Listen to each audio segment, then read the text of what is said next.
नमस्कार दोस्तों। आज देश में ही नहीं विश्व में चर्चा हो रही है कि भारत के सबसे स्ट्रॉन्ग डिफेंस मिनिस्टर कौन थे।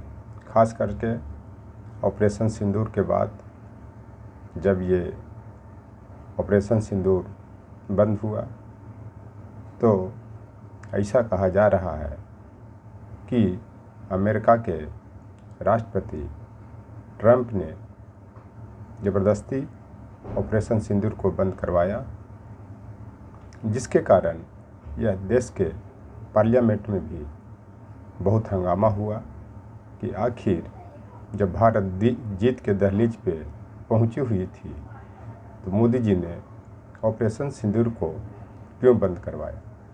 चूँकि राजनाथ सिंह जी को स्ट्रॉन्ग डिफेंस मिनिस्टर नहीं माना जाता है, क्योंकि ये जो भी करते हैं अमित शाह जी और नरेंद्र मोदी जी के इच्छा अनुसार ही करते हैं। यहाँ तक कहा जाता है कि इनका जो भी स्टेटमेंट आता है वो सब उन्हीं के अनुसार या उनसे डिस्कस करने के बाद आता है। और माननीय प्रधानमंत्री नरेंद्र मोदी जी ने संसद में भी कहा कि ऑपरेशन सिंदूर किसी के कहने पर नहीं बंद किया गया, जिसके परिणाम स्वरूप संसद में बहुत हंगामा हुआ। क्योंकि ट्रंप ने उसी समय कहा था कि ऑपरेशन सिंदूर बंद करो, नहीं तो व्यापार का जो रिश्ते हैं वो बंद कर दिया जाएगा। एक प्रमाण यह भी है कि उसने आसिम मुनीर को बुलाया था।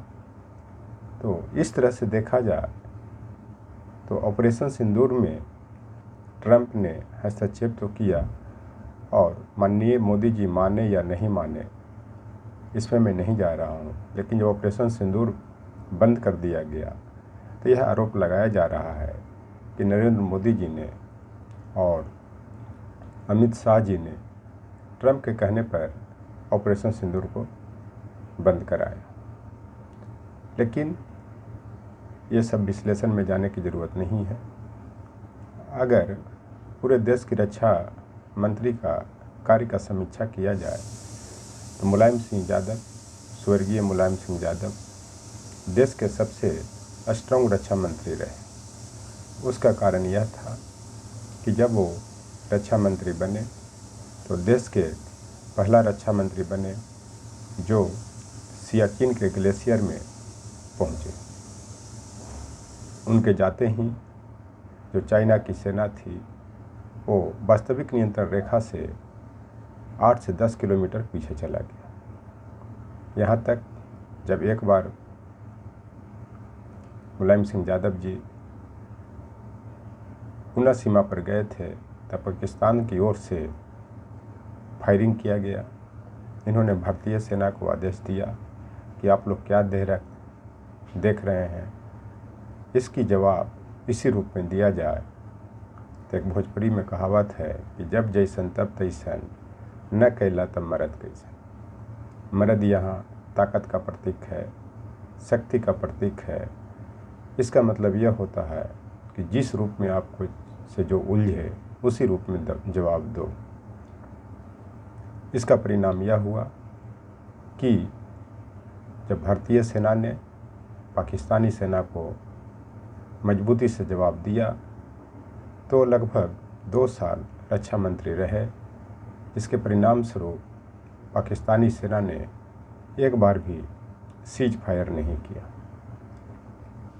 तो आप देख सकते हैं कि आज तक जो भी युद्ध हुए भारत में वो कहीं न कहीं, चाहे 62 की युद्ध हो, 65 की युद्ध हो, 71 की युद्ध हो, ये सब में भारतीय सेना 62 को छोड़ करके 65-71 में भारतीय सेना विजयी तो हुई। उसके बावजूद भी पाकिस्तान की ओर से सीज फायर किया जाते रहा।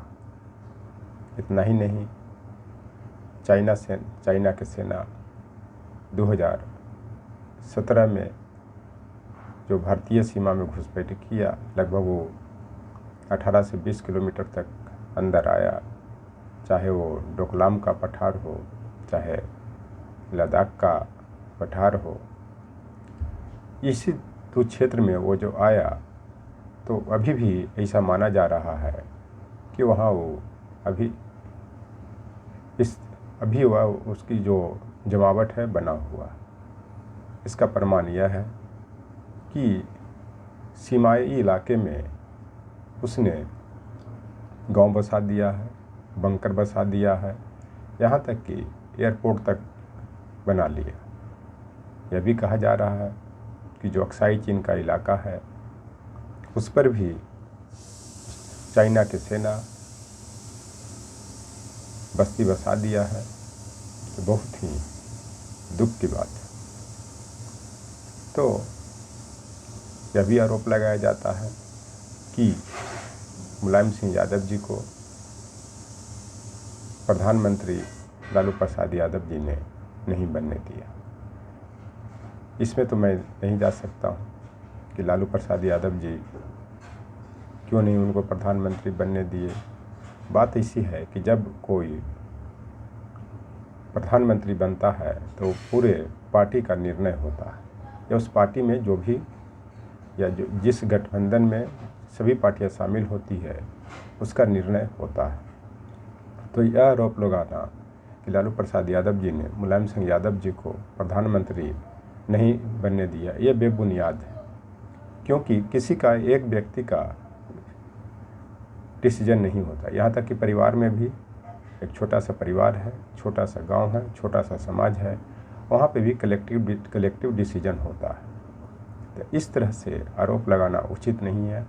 और अगर वो प्रधानमंत्री बन भी जाते तो जो रक्षा मंत्री के रूप में जो काम किया, जो नाम कमाया, शायद प्रधानमंत्री के रूप में वो नाम या काम नहीं कमा पाते।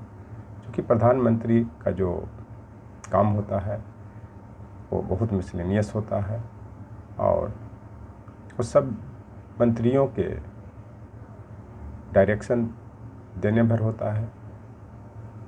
तो इस तरह से किसी पर भी आरोप प्रत्यारोप करना उचित नहीं है। लेकिन मुलायम सिंह यादव जी के मन में ये बहुत पहले से बना हुआ था कि भारत माता की जो भूमि है उसको एक एक इंच सुरक्षा करना है।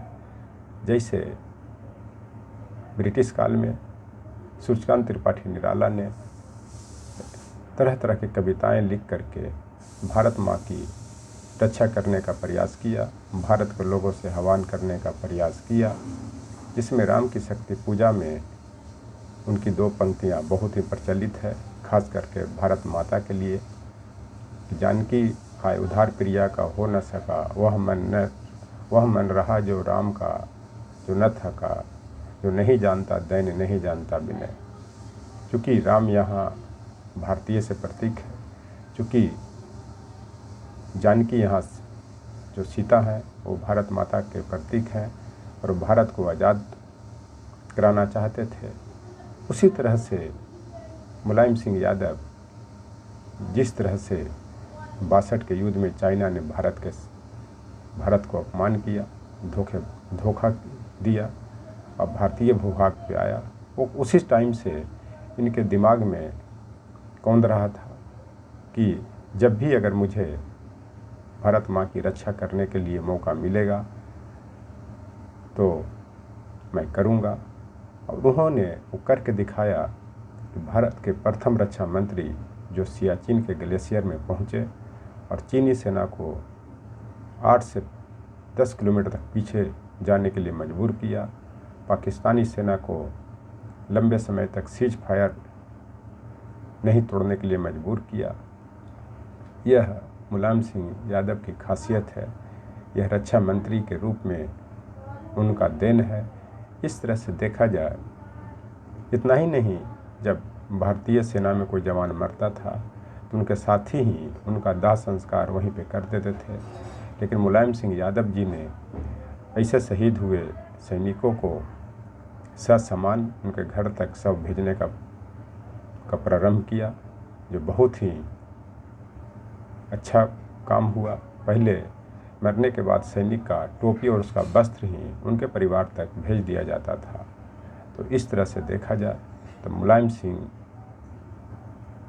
स्वर्गीय Mulayam Singh was the strongest defence minister of India. Thanks.